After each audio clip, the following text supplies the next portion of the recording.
هەمووان لە چاوەڕوانی هاتنە دنیای دووەم منداڵی شەهید نەقیب محەممەدن. ژوورەکەی بۆ ڕازێنراوەتەوە و هەموو ئامادەکاریەک کراوە.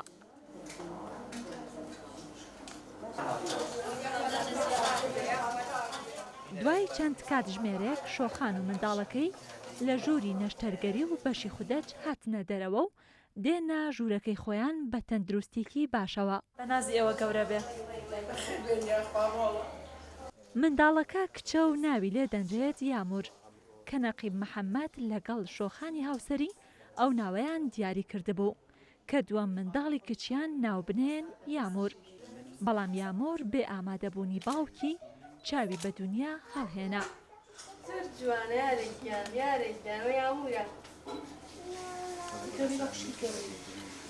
ئەمڕۆ مناڵەکەی شەهید نەقیب محەممەد لەدایک بوو بەبێ باوک لەدایک بوو.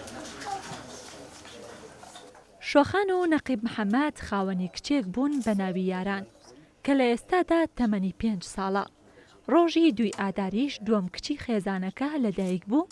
دایکی نەقیب محەممەدیش بە دڵێکی پڕەوە داوا دەکات مافی کوڕەکەی بسەندرێت و بکوژانی دەستگیر بکرێت. کوڕەکەم زۆر بێتاوان دوانن ها تاکە یاسا نانگرێ و هینی خوان نایە بەسەرە.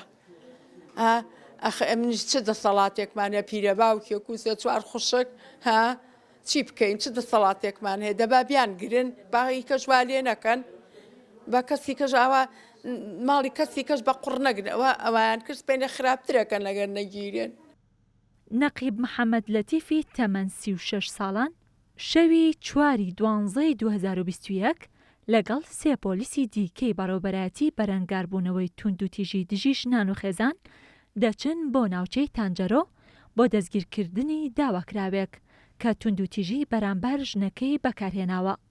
بەڵام داواکراوەکە و باوکی دەستدرێژی گولا لە ئۆتۆمبیلەکەیان دەکەن و نەقیب محەممەد شەهید دەکەن و 3 پۆلیسی دیکەش بریندار دەکەن. قوبات تاڵەبانیش لە دوای لەدایکبوونی یامور ڕاگەیەندراوێکی بڵاو کردوتەوە و دەڵێت چاوەڕێی ئەو ڕۆژە دەکەم کە بە یامور بڵێم باوکی کەسێکی قارەمان بووە. ئاماژە بۆ ئەوەش دەکات دووبارەی دەکەمەوە چاوەڕێی بە دوواداچوونەکان دەکەم هەتا ئەو ڕۆژەی مژدەی هەواڵی دەستگیرکردنی بکوژانی شەهید محەممەد دەبەم و لە دەرگای ماڵی یامور و یاران دەدەم. ڕێزان محەممەد، کورسان نیوز، سلێمانی.